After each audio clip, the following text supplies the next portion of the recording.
So besides the real life story, there's sort of the movie series and the book series. Now the books, the original book was by Jay Anson, and that's when it started it all. And it's a classic. It sold a lot. I've got my little paperback, the classic one. I do need to get a hardcover of that. Now he died after the book was released and after the first film under slightly mysterious circumstances, and some people say he was cursed by the book. There is a story that people involved with the books and the films are cursed, but that's another video.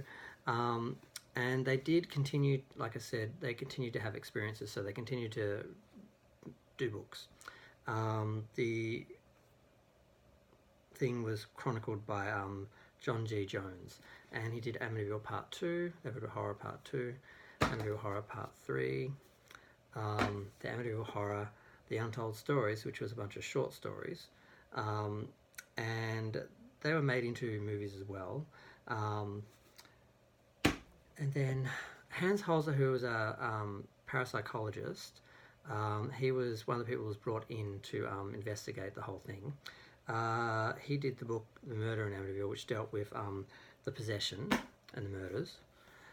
He also did The Amityville Curse, which is a sort of fictional account of what he thought was behind the evil in the house and the possession. And of course, I've also got the adaptation of Amityville 3D, because they did a sequel, Amityville 2 The Possession, and then Amityville 3, and they were the 3 theatrical films. And there are some straight-to-video films as well, and of course the last film, which was technically released theatrically, but only in a very small release, and then went straight to streaming and video. Hans Holzer also did The Secret of Amityville, which again was him trying to get to the bottom of what he thought was behind the case. And John G. Jones continued to do a few other books, like The Horror Returns, which I think was what was made into Amityville 4, The Evil Escapes, because there was sort of the story that they had an auction and sold everything off from the house, and the story was that some of the belongings that went from the house took spirits with them, and then that affected people who owned them. I have no idea if there's anything to that, but it's one of the stories that came out. And there's a few, I don't know how many others are. There's one or two others. There's at least this one, Amityville: The Nightmare Continues, by Robin Carl. I'm not sure how many he did or what was the story behind this. I'm going to do a video. I'm going to research the books and do a little video on that. But this is one of my prized possessions, the Amityville Horror box set. And this came out not long after the re-release film, and I was just so excited to have an Amityville box set with a gorgeous picture of the house on the front. And it had, of course, the original Amityville Horror with Margot Kidder and James Brolin. I met Margot Kidder. Unfortunately, she doesn't really believe in the case and the paranormal in general, I think, so we didn't really talk about that. We actually talked about psychology and medicine and Superman and all of that, and she was wonderful. She gave me some good advice about some stuff, but some special features, a couple of featurettes, and some trailers and stuff on that, audio commentary, and also Amityville 2 The Possession, which was a prequel, which actually went back to the case before the Lutzes, but it was highly fictionalized and very dramatic, and there are a few things that weren't accurate, and there are actually some of the things they shouldn't have changed, because they went against the mysteriousness of the actual case. But it's still a great film. It's one of my favorite films. This is the one I saw. I didn't see the original film.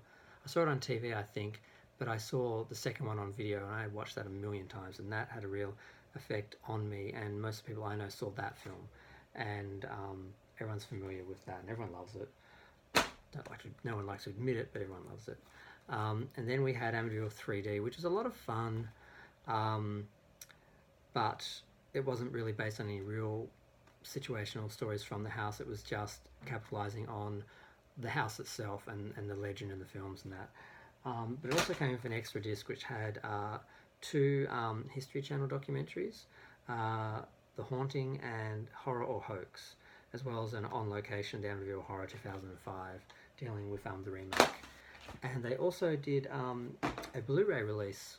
In America, I think you got separate DVD cases with the original artwork, and it looked gorgeous. I don't have that, but I have the local Australian one, which was one box set, one case with one cover, and 4 discs, 3 Blu-rays and 1 DVD of the special features with an extra story of My Amityville Horror, which was the documentary done by one of the children of the Lutzes, because they had I think 3 children, yeah, a girl and 2 boys, but they obviously weren't exploited and didn't get featured or talked about or talk much about what happened. And then eventually one of them did a documentary about how it affected his life, because he basically stands by the case as being true, and that it destroyed his life and the life of his family.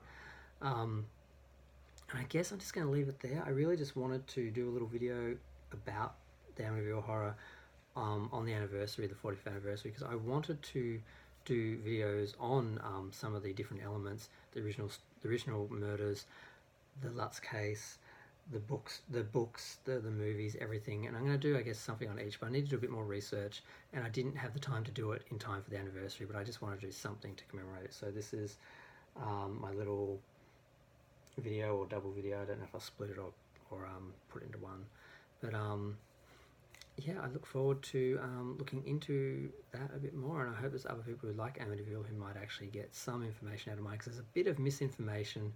I've seen some videos and some stories, and some people have gotten stuff wrong, and you know, that always happens. So I may not have high production values, it's just me talking to the camera, but I should at least be able to get some of my facts straight, and at least